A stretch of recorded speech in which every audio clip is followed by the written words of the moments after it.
दोस्तों मैं सुनील आपका गूगल कंप्यूटर एजुकेशन में स्वागत करता हूं। दोस्तों हम आपके लाए हैं कंप्यूटर के कंप्यूटर के हम लोग आ रहे हैं दोस्तों आपको कंप्यूटर के टॉप 30 प्रश्न दोस्तों जो आपके ट्रिपल सी एग्जाम में बहुत ही महत्वपूर्ण है। दोस्तों हमने इस प्रश्न को प्रैक्टिस सेट के तौर पर रखे हैं, तो आप इस वीडियो को जरूर देखिए। दोस्तों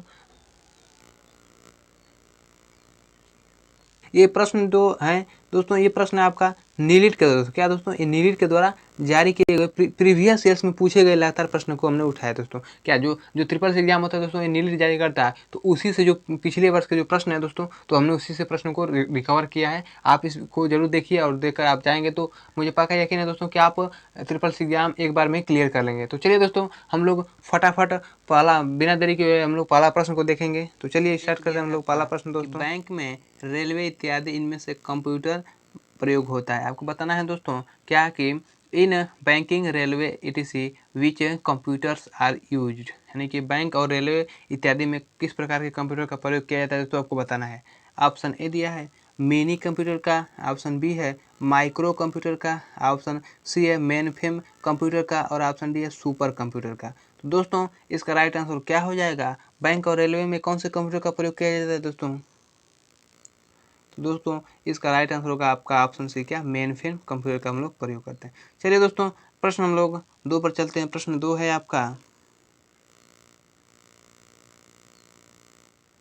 दोस्तों, प्रश्न दिया है कि एक इलेक्ट्रॉनिक पार्ट जो सिग्नल को एक पार्ट से दूसरे पार्ट में कंप्यूटर को भेजता है वो कहलाता है। आपको बताना है दोस्तों कि an electronic part that send signal from one part of computer to other is, यानी कि एक इलेक्ट्रॉनिक पार्ट जो सिग्नल को एक पार्ट से दूसरे पार्ट में कंप्यूटर को भेजता है दोस्तों, वो क्या कहलाता है? ठीक है, ऑप्शन ए है दोस्तों, क्या कहलाता है दोस्तों, वो किसके माध्यम से भेजता है, आपको ये बताना है। ठीक है, ऑप्शन ए है लॉजिक गेट, ऑप्शन बी है मॉडेम, ऑप्शन सी है बॉस, और ऑप्शन डी है सीरियल बस। ठीक है, तो दोस्तों इसका राइट आंसर क्या हो जाएगा?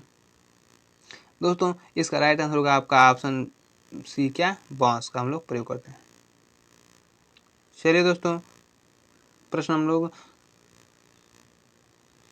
दोस्तों प्रश्न 3 दिया है कि ARP का पूर्ण अर्थ है। आपको बताना है दोस्तों कि ARP स्टैंड फॉर, यानी कि ARP का पूर्ण क्या होता है दोस्तों, आपको बताना है। ऑप्शन ए है address reverse protocol, option B है address resolution protocol, option C है एड्रेस रिप्रेजेंटेटिव प्रोटोकॉल, और ऑप्शन डी है एड्रेस रिकॉर्डिंग प्रोटोकॉल। तो दोस्तों इसका राइट आंसर क्या हो जाएगा? ARP का पूर्ण क्या होता है दोस्तों? दोस्तों इसका पूर्ण रूप होगा आपका option B, address resolution protocol ARP का पूर्ण रूप होता है। चलिए दोस्तों प्रश्न हम लोग 4 पर चलते हैं। प्रश्न 4 है आपका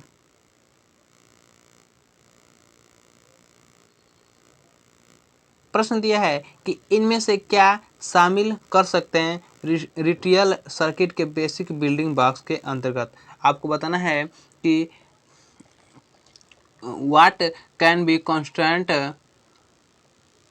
थोड़ा सा मिस्टेक हो गया, as basic building blocks of the digital circulars, यानी कि इनमें से क्या दोस्तों हम लोग शामिल कर सकते हैं जिसमें डिजिटल सर्किट के बेसिक बिल्डिंग के ब्लॉक्स के अंतर्गत। ऑप्शन ए है लॉजिक गेट, ऑप्शन बी है डायोड, ऑप्शन सी है सेमीकंडक्टर, और ऑप्शन डी है सीमांस। तो दोस्तों इसका राइट आंसर क्या हो जाएगा? दोस्तों इसका राइट आंसर होगा आपका ऑप्शन है, लॉजिक गेट का हम लोग प्रयोग कर सकते हैं। ठीक है, शामिल कर सकते हैं। प्रश्न 5 दिया है आपका कि कीबोर्ड का आविष्कार किसने किया। आपको बताना है दोस्तों कि हु इन्वेंटेड कीबोर्ड, यानी कि कीबोर्ड का आविष्कार करता कौन है दोस्तों, आपको बताना है। ऑप्शन ए है जेम्स ग्लोसिंग, ऑप्शन बी है स्टीव जॉब्स, ऑप्शन सी है मार्टिन कूपर, और ऑप्शन डी है क्रिस्टोफर लाथम सोल्स। तो दोस्तों इसका राइट आंसर क्या हो जाएगा? कीबोर्ड का आविष्कार किसने किया था दोस्तों? तो दोस्तों इसका राइट आंसर होगा आपका option D, Christopher Latham Sholes ने कीबोर्ड का आविष्कार किया। चलिए दोस्तों प्रश्न हम लोग 6 पर चलते हैं। प्रश्न 6 है आपका तो प्रश्न दिया है कि डबल ईपी रोम का मतलब होता है। आपको बताना है दोस्तों कि what is meanings of double E P ROM, यानी कि डबल ईपी रोम का मतलब क्या होता है दोस्तों। ऑप्शन ए दिया है electronically eligible programmable read only memory, option B है electrically erasable programmable read only memory, और ऑप्शन सी है electronically erasable programmable reach only memory, और ऑप्शन डी है electronically erasable reproducible reach only memory. तो दोस्तों इसका राइट आंसर क्या हो जाएगा? डबल ईपीरोम का फुल फॉर्म क्या होता है दोस्तों? तो दोस्तों इसका राइट आंसर होगा आपका ऑप्शन बी, क्या electronically erasable programmable read only memory होता है, क्या डबल ईपीरोम का। ठीक है, चलिए दोस्तों प्रश्न हम लोग 6 पर चलते हैं। प्रश्न 6 है आपका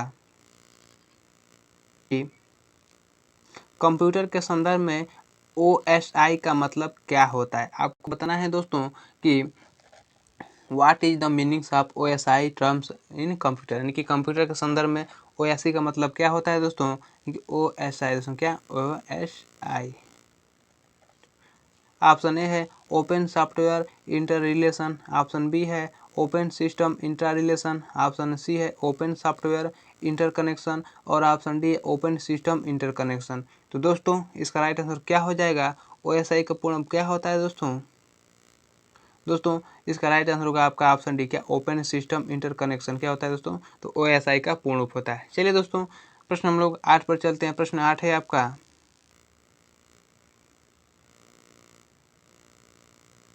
दोस्तों, प्रश्न दिया है कि इनमें से बायोस किस प्रकार की स्टोरेज डिवाइस है? आपको बताना है दोस्तों कि which type of storage device in BIOS, यानी कि इनमें से बायोस किस प्रकार की स्टोरेज डिवाइस है दोस्तों?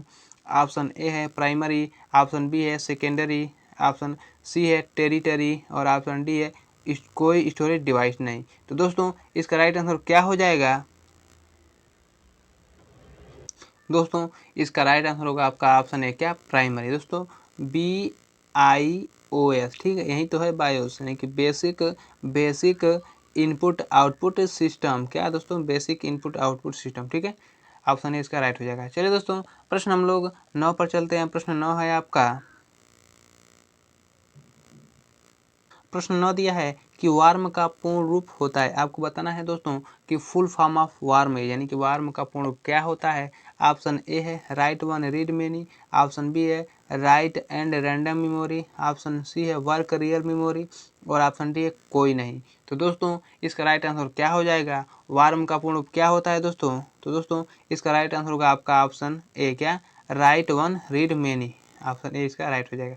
चलिए दोस्तों प्रश्न हम लोग 10 पर चलते हैं। प्रश्न 10 है आपका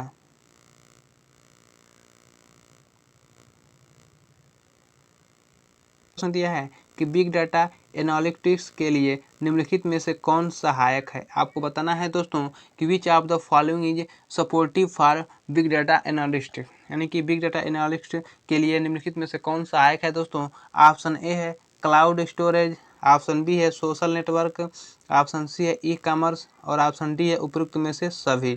तो दोस्तों इसका राइट आंसर क्या हो जाएगा? दोस्तों इसका राइट आंसर होगा आपका ऑप्शन डी, क्या उपयुक्त सभी। ठीक है, चलिए दोस्तों प्रश्न हम लोग 11 पर चलते हैं। प्रश्न 11 है आपका क्या है कि TIFT का पूर्ण अर्थ होता है? आपको बताना है दोस्तों कि TIFT का फुल फॉर्म क्या होता है, यानी कि व्हाट इज TIFT मीन्स। ठीक है, ऑप्शन ए है the image file format, option B है tag image file format, option C है टैग इमेज फाइल फ्रंट, और ऑप्शन डी है द इमेज फैक्ट फॉर्मेट। तो दोस्तों इसका राइट आंसर क्या हो जाएगा? दोस्तों इसका राइट आंसर होगा आपका ऑप्शन बी, क्या टैग इमेज फाइल फॉर्मेट होता है, क्या TIFT का पूर्ण रूप। चलिए दोस्तों प्रश्न हम लोग 12 पर चलते हैं। प्रश्न 12 है आपका प्रश्न दिया है कि एक यूजर फाइल प्राप्त कर सकता है जबकि दूसरा कंप्यूटर से इंटरनेट पर प्रयोग के द्वारा, यानी कि कह रहा है क्या कि a user can get files from other computer on the internet by using, यानी कि एक यूजर फाइल को प्राप्त कर सकता है दूसरे कंप्यूटर से इंटरनेट पर प्रयोग के द्वारा। ऑप्शन ए है दोस्तों HTTP, ऑप्शन बी है टेलनेट, ऑप्शन सी है UTP, और ऑप्शन डी है FTP। दोस्तों इसका राइट आंसर क्या हो जाएगा? किसके द्वारा दोस्तों? जो दूसरा यूजर होता है वो कंप्यूटर से इंटरनेट प्रयोग कर सकता है दोस्तों। दोस्तों इसका राइट आंसर होगा आपका ऑप्शन डी, क्या FTP, यानी कि एक यूजर फाइल प्राप्त कर सकता है दूसरा कंप्यूटर से इंटरनेट पर प्रयोग के द्वारा, ठीक है, यानी कि FTP के द्वारा। चलिए दोस्तों प्रश्न हम लोग 13 पर चलते हैं। प्रश्न 13 है आपका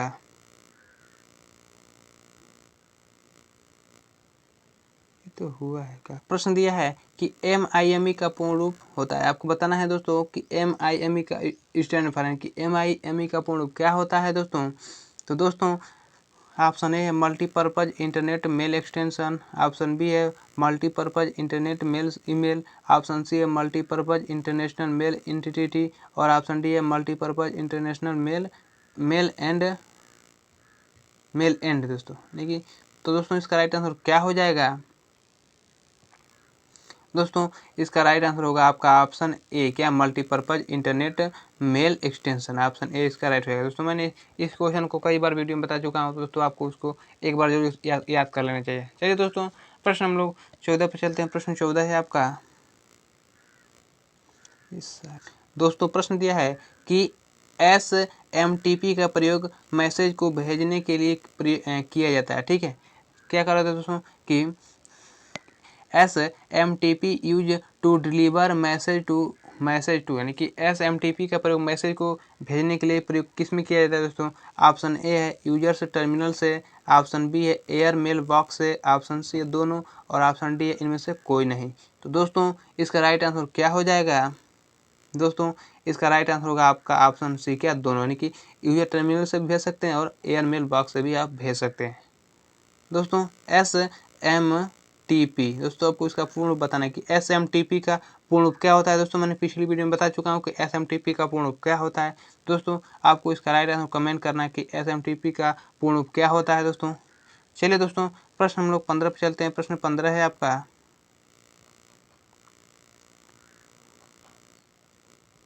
दोस्तों प्रश्न दिया है कि अधिकतम रकम का चेक हो सकता है। आपको बताना है दोस्तों कि मैक्सिमम अमाउंट ऑफ चेक यानी कि कितने रुपए का हम लोग अधिकतम चेक कर सकते हैं। ऑप्शन ए है 100 करोड़, ऑप्शन बी है असीमित, ऑप्शन सी रुपए करोड़ और ऑप्शन डी है उपरोक्त में से कोई नहीं। तो दोस्तों इसका राइट आंसर क्या हो जाएगा। हम लोग कितना कितना रकम अधिक चेक कर सकते हैं, कितने पर लिमिट लगाए दोस्तों।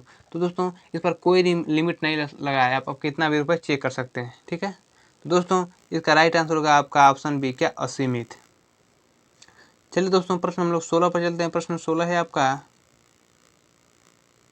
दोस्तों प्रश्न 16 दिया है कि इंटरनेट के द्वारा कम्युनिकेशन प्रोटोकॉल प्रयोग होता है। आपको बताना है कि the communication protocol use by internet यानी कि इंटरनेट के द्वारा कम्युनिकेशन प्रोटोकॉल किस में प्रयोग होता है। ऑप्शन ए है HTTP में, ऑप्शन बी है टेलनेट में, ऑप्शन सी है UTP में और ऑप्शन डी है TCP IP में। तो दोस्तों इसका राइट आंसर क्या हो जाएगा। दोस्तों इसका राइट आंसर होगा आपका ऑप्शन डी, क्या TCP IP में दोस्तों क्या होता है दोस्तों, तो कम्युनिकेशन प्रोटोकॉल का हम लोग प्रयोग करते हैं। चलिए दोस्तों प्रश्न हम लोग 17 पर चलते हैं। प्रश्न 17 है आपका,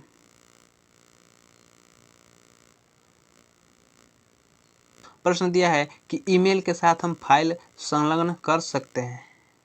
प्रश्न क्या है दोस्तों कि with the email we can attach the file यानी कि ईमेल के साथ हम लोग फाइल को संलग्न रख सकते हैं दोस्तों। ऑप्शन है कितना रख सकते हैं, ऑप्शन 5 से अधिक नहीं, ऑप्शन बी है 2 से अधिक नहीं, ऑप्शन सी ए और बी दोनों और ऑप्शन डी इनमें से कोई नहीं। तो दोस्तों इसका राइट आंसर क्या हो जाएगा। दोस्तों इसका राइट आंसर होगा आपका ऑप्शन डी, क्या इनमें से कोई नहीं। चलिए दोस्तों प्रश्न हम लोग 18 पर चलते हैं। प्रश्न 18 है आपका,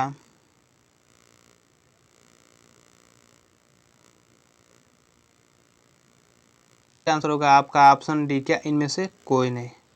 चलिए दोस्तों प्रश्न हम लोग 18 पर चलते हैं। प्रश्न 18 है आपका, प्रश्न 18 दिया है आपका कि किस साल पहला ईमेल भेजा गया था। आपको बताना है दोस्तों कि in which year was the first email sent यानी कि किस वर्ष पहला ईमेल भेजा गया था दोस्तों। ऑप्शन ए है वर्ष 1982, ऑप्शन बी है वर्ष 1992, ऑप्शन सी है वर्ष 1971 और ऑप्शन डी है वर्ष 1977। दोस्तों इसका राइट आंसर क्या हो जाएगा। दोस्तों इसका राइट आंसर होगा आपका ऑप्शन है, क्या वर्ष 1982 को पहला ईमेल भेजा गया था। आपको याद रखना है। चलिए दोस्तों प्रश्न हम लोग 19 पर चलते हैं। प्रश्न 19 है आपका, दोस्तों प्रश्न दिया है कि न्यूज ग्रुप है कि न्यूज ग्रुप आर यानी कि न्यूज ग्रुप क्या है दोस्तों, आपको बताना है। ऑप्शन ए है चैट सर्विस है, ऑप्शन बी है डिस्कशन ग्रुप है, ऑप्शन सी ईमेल सर्विस है और ऑप्शन डी है कि कोई नहीं। तो दोस्तों इसका राइट आंसर क्या हो जाएगा। न्यूज ग्रुप क्या है दोस्तों। दोस्तों इसका राइट आंसर होगा आपका ऑप्शन बी, क्या डिस्कशन ग्रुप। क्या न्यूज ग्रुप एक डिस्कशन ग्रुप होता है। चलिए दोस्तों प्रश्न हम लोग 20 पर चलते हैं। प्रश्न 20 है आपका,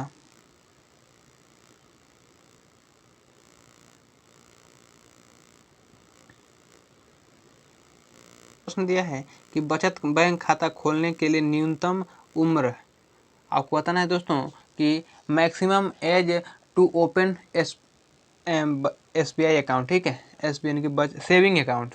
क्या दोस्तों, सेविंग बैंक यानी कि बचत बैंक का खाता खोलने के लिए न्यूनतम उम्र कितनी होनी चाहिए। ऑप्शन ए है 8 वर्ष, ऑप्शन बी है 10 वर्ष, ऑप्शन सी है 12 वर्ष और ऑप्शन डी है इनमें से कोई नहीं। तो दोस्तों इसका राइट आंसर क्या हो जाएगा, यानी कि सेविंग अकाउंट खोलने के लिए न्यूनतम उम्र कितनी हो सकता होती है दोस्तों। तो दोस्तों इसका राइट आंसर होगा आपका ऑप्शन ए, क्या 8 वर्ष। चलिए दोस्तों प्रश्न हम लोग 21 पर चलते हैं। प्रश्न 21 है आपका,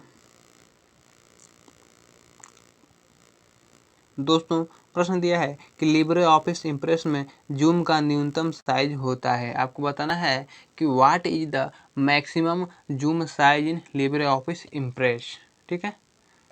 दोस्तों इसका राइट आंसर क्या हो जाएगा। दोस्तों ऑप्शन ए दिया है 5%, ऑप्शन बी है 10%, ऑप्शन सी है 20% और ऑप्शन डी है 3000%। दोस्तों इसका राइट आंसर होगा आपका ऑप्शन सी, क्या 20%। लिब्रे ऑफिस इम्प्रेस में जूम का अधिकतम न्यूनतम साइज कितना होता है दोस्तों, तो वो 20% होता है। तो प्रश्न 22 दिया है कि लिब्रे ऑफिस कैल्क में फाइल एक्सटेंशन है, यानी कि आपको बताना है दोस्तों कि what is the Libre Office Calc has extension, यानी कि लिब्रे ऑफिस कैल्क का एक्सटेंशन नेम क्या होता है दोस्तों। ऑप्शन ए है .doc, ऑप्शन बी है .odt, ऑप्शन सी .xls और ऑप्शन डी है .odp। दोस्तों इसका राइट आंसर क्या हो जाएगा। दोस्तों इसका राइट आंसर होगा आपका ऑप्शन है, क्या .odc, .doc दोस्तों, DOC ने दोस्तों डॉक्यूमेंट, ठीक है। चलिए दोस्तों प्रश्न हम लोग 23 पर चलते हैं। प्रश्न 23 है आपका, दोस्तों प्रश्न दिया है कि कैल्क में इक्वल टू A1 + A2 से क्या परिणाम आएगा। आपको बताना है दोस्तों कि what will result of equal to A1 + A2 to Calc, यानी कि कैल्क में इक्वल टू A1 + A2 को अगर हम करते हैं तो क्या परिणाम आएगा दोस्तों। ऑप्शन ए दिया है H, ऑप्शन बी दिया है 0, ऑप्शन सी है 1 और ऑप्शन डी है कोई नहीं। तो दोस्तों इसका राइट आंसर क्या हो जाएगा। दोस्तों इसका राइट आंसर होगा आपका ऑप्शन बी, क्या 0 आएगा, ठीक है। चलिए दोस्तों प्रश्न हम लोग 24 पर चलते हैं। प्रश्न 24 है आपका, वेब का स्पेसिफिक पेज जाना जाता है। आपको बताना है दोस्तों कि a specific page of web known as, यानी कि वेब का स्पेसिफिक पेज किस नाम से जाना जाता है, आपको बताना है। दोस्तों ऑप्शन ए दिया है टेक्स्ट, ऑप्शन बी है वेब पेज, ऑप्शन सी है डॉक्यूमेंट, ऑप्शन डी है उपरोक्त में से कोई नहीं। तो दोस्तों इसका राइट आंसर क्या हो जाएगा। वेब का स्पेसिफिक पेज किस नाम से जाना जाता है दोस्तों। तो दोस्तों इसका राइट आंसर होगा आपका ऑप्शन है, क्या टेक्स्ट के नाम से जाना जाता है। चलिए दोस्तों प्रश्न हम लोग 25 पर चलते हैं। प्रश्न 25 है आपका, दोस्तों प्रश्न दिया है कि कैल्क में अधिकतम वर्कशीट कितनी होती है। आपको बताना है कि what is the maximum numbers of worksheet in Calc, यानी कि कैल्क में अधिकतम वर्कशीट की संख्या कितनी होती है दोस्तों। ऑप्शन ए है 32,000, ऑप्शन बी है 1,000, ऑप्शन सी है 2,000 और ऑप्शन डी है 255। तो दोस्तों इसका राइट आंसर क्या हो जाएगा। दोस्तों इसका राइट आंसर होगा आपका ऑप्शन ए, इसका राइट हो, यानी 32,000। कैल्क में अधिकतम वर्कशीट कितनी होती है दोस्तों, तो वो 32,000 होती है। चलिए दोस्तों प्रश्न हम लोग 26 पर चलते हैं। प्रश्न 26 है आपका, दोस्तों प्रश्न दिया है कि RBI का गवर्नर कौन है। दोस्तों यहाँ पर वर्तमान छूट गया दोस्तों, क्या वर्तमान था। RBI का वर्तमान गवर्नर कौन है। ऑप्शन ए दिया है कि KC चक्रवर्ती, ऑप्शन बी है DK मिट्टा, ऑप्शन सी है शांतिकांत दास और ऑप्शन डी है रघुराम राजन। तो दोस्तों इसका राइट आंसर क्या हो जाएगा। RBI के वर्तमान गवर्नर कौन है दोस्तों। दोस्तों इसका राइट आंसर होगा आपका ऑप्शन सी, क्या शांतिकांत दास। चलिए दोस्तों प्रश्न हम लोग 27 पर चलते हैं। प्रश्न 27 है आपका,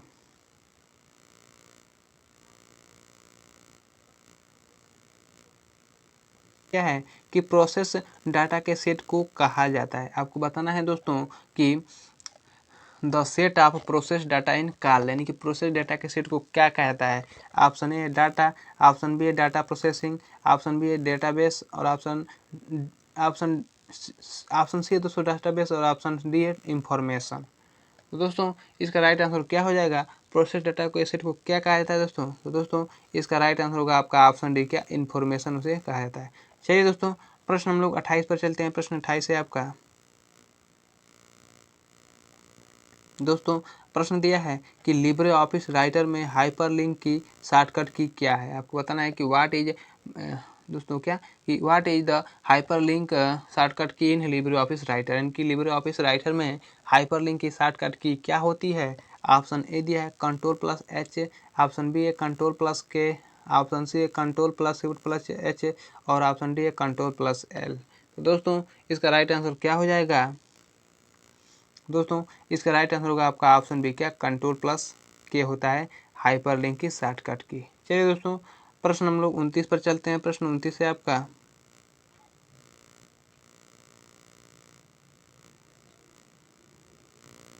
है कि कंप्यूटर साक्षरता का मतलब क्या है। आपको बताना है कि what is meant by computer latency, ठीक है, लाइटेंसी, यानी कि कंप्यूटर साक्षरता का मतलब क्या होता है। ऑप्शन ए है कंप्यूटर क्या कर सकता है और क्या नहीं कर सकता, ये जानने वाला। ऑप्शन बी है कंप्यूटर प्रोग्राम लिखने की क्षमता का होना। ऑप्शन सी है कंप्यूटर संबंधित शब्दों को जानना और ऑप्शन डी है कंप्यूटर को असेंबल करने की योजना।